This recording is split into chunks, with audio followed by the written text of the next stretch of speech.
about what their needs are and what they wanted to see happen, and what were some of the complaints they were already having about what was getting done or what was not getting done, what's capable of being getting done. Gave us a little bit of an idea. So now we're coming back to this thing full square as of last week to talk about, okay, what can we do now for 2019 and how can we start? So part of the conversation was, and we haven't had a chance to talk with John or Bill Marshall about any of this just yet, but how do we target this whole area and how do we engage the community? The one thing I was just sharing with somebody here is that my wife works in Springfield with a group there that's a nonprofit group, and they do a lot of neighborhood encounterment, CPO, okay? Right. They're doing some really successful things there. And I tell you what, we're picking their brains, and we're pulling from that because they have things already that are working well, but how can we pull from somebody that's already working, pull it here, modify it now for Marshfield, and to get our foundation to start working like that. So it's kind of neat to see what's already successful, and that's what this is all about. Who's doing what, who's doing right. Some people are going to be a little bit stronger in some areas than maybe some other areas, but how can we interact, how can we pull and absorb and take and learn and take without having to reinvent the wheel.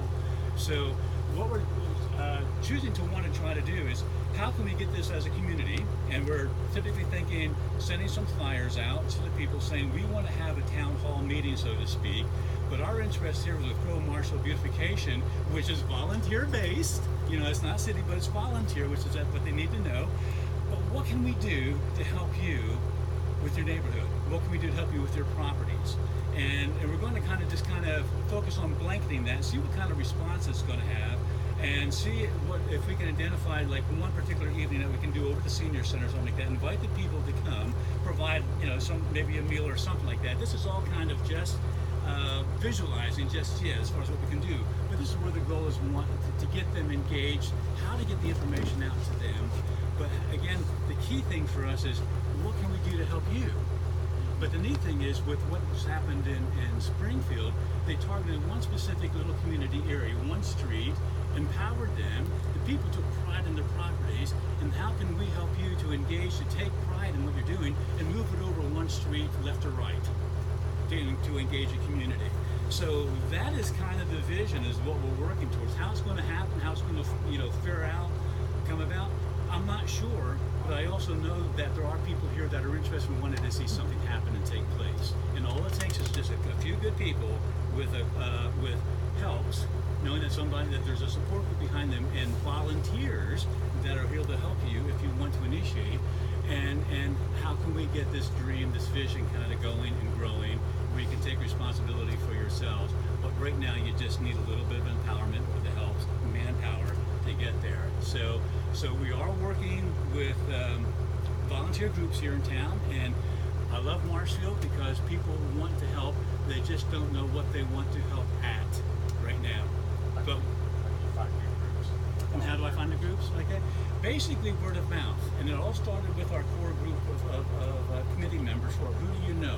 Where do you go to church? What civic groups are you involved with? Who are your neighbors to the left and right? And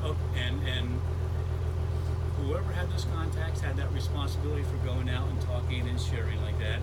I will go ahead and make appointments with certain pastors in town here as things come my way, and can I meet with you and tell you what we're doing and what we want to see happen here. And after sharing, just kind of asking, can we count on you? Dennis, are the properties that you're looking at, are these rental properties, are they home ownership? Or? Well, there's a combination of both. There's a combination of both here, and we have to identify it. We need to identify that. We're not here to help out the landlords that are renting properties, but if there's a unique, and we'll vet, any call that comes through, somebody goes out and we vet the property.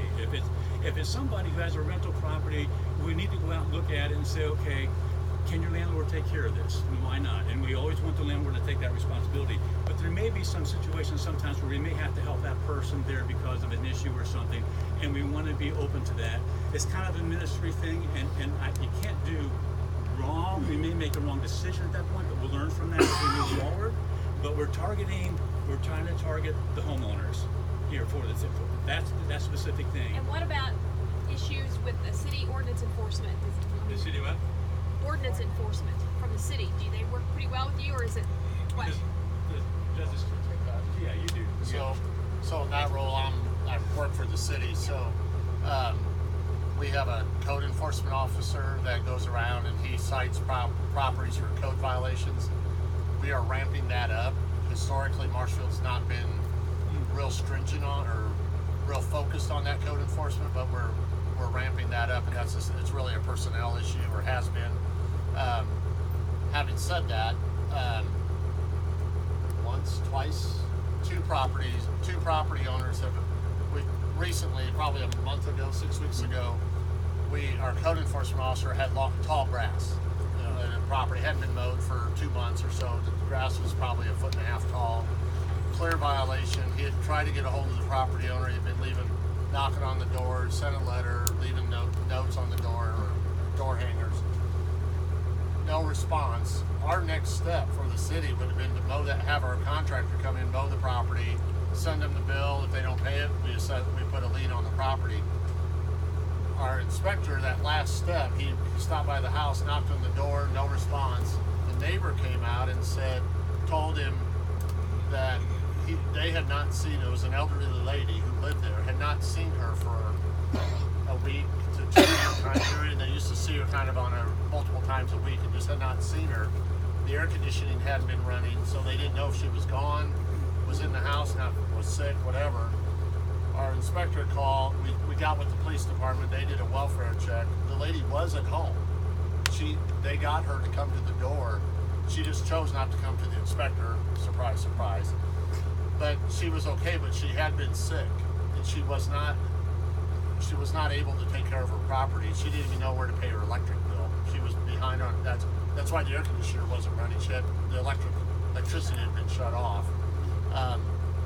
We got a hold of Dennis's committee because we were just going to make the hole deeper for her if we went down the path we were headed. Dennis's committee got with her. They took care of the property. We got in turn Chris Parker with the senior center that we met earlier.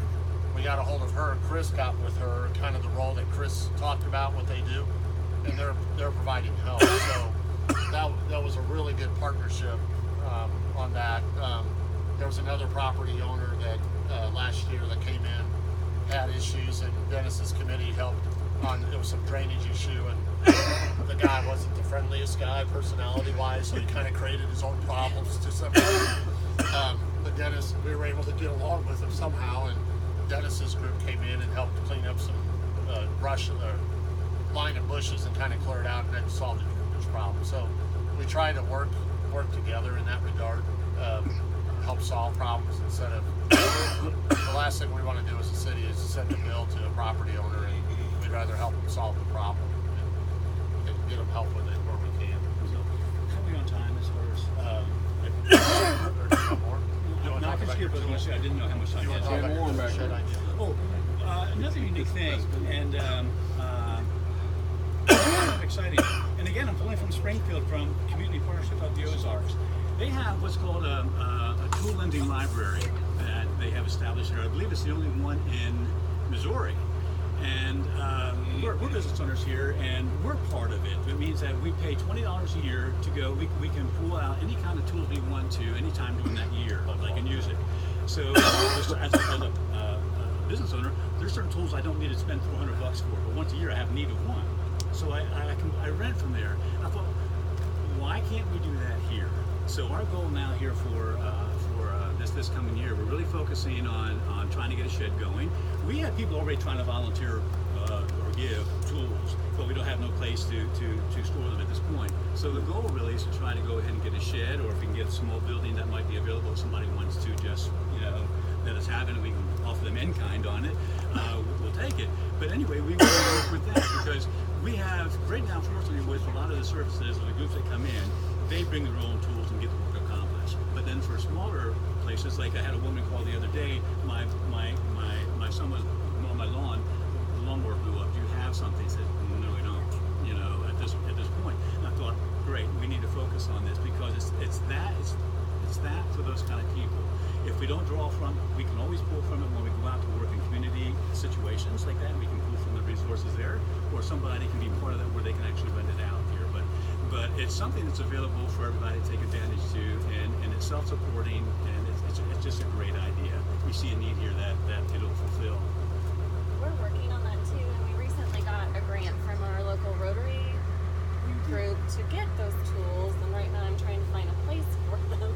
But I was curious about the renting structure. We haven't explored that yet. We're just going to be using it for their volunteers and if a community member needs them. But have you set up like a structure for how the A structure community to keep can them in? to rent the material, the tools? Or? Well, it's, there's a database that's available, and I can talk to somebody at CPO about how that's, it's a website that actually goes in and is organized. The thing that we would need right now would be a place, an organizational place to put in, whether it's a shed, and a place we can keep the shed, who's going to attend to being available, or how many times a week, whatever kind of thing like that.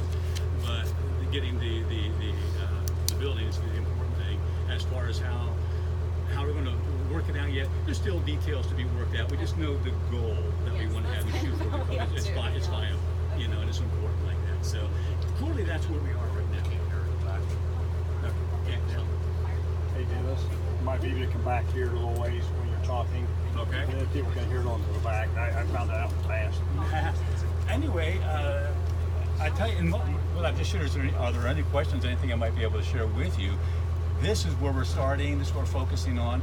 I did mention when we got started here, Hey, John. now this was the goal that we wanted to work with initially, but yet Just turn the bus off. Oh, you want to turn the bus off?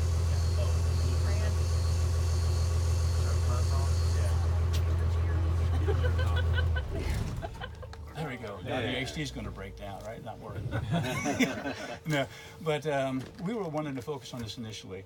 But the one thing that we've learned as a group, we can't get frustrated if we can't meet the goals or the vision that we originally set out there, because there's always going to be something that's going to be presented to us that's going to take us sideways to an angle that we weren't planning for. It was not part of our vision, kind of thing. And that's kind of what's happened this year. It's the first year we've had this in place. We're learning a lot about it, and we've just talked to each other, and we just say, chill out. Relax, go with the flow. What comes up, if it needs to be done right away, let's work on that. That's still there, it needs to be set back a little bit.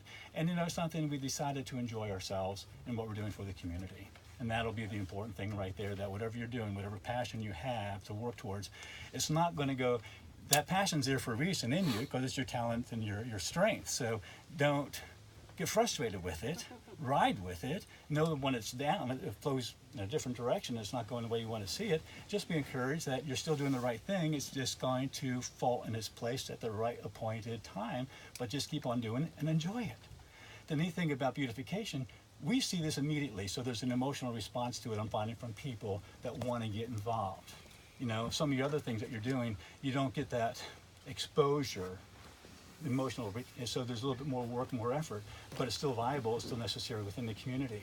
We're benefiting right now because people can see the behind the senior center. A couple of weeks ago, a church came in, made a commitment to spend a service Sunday morning revitalizing 20 apartments there. I mean, it was awesome what they did. And the community response was awesome because it was a huge visual and it dealt with our seniors, which is an emotional issue. So people are now acknowledging what we're doing. How can I be a part of that? And we're reaping from that, and I appreciate it. But that's just one aspect of how many different organizations do we have within GROW that we're all working on. So just know it's all important, it's all vital, and it's all part of community, So I'm just going to say, enjoy it, enjoy the ride. Yes, sir.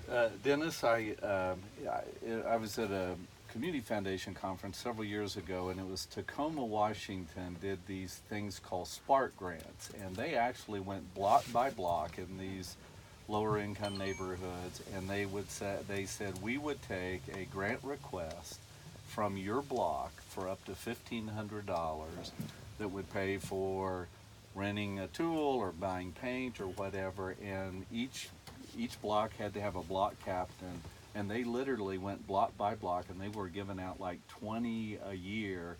But they said it was amazing what you could do with $1,500 on a block when you had all this volunteer help. But it was the residents of that block that said, this is our priority. Right. They got together, and this is what we want to do, and this is how we want to spend that money. And I just love that idea because it really empowers the residents.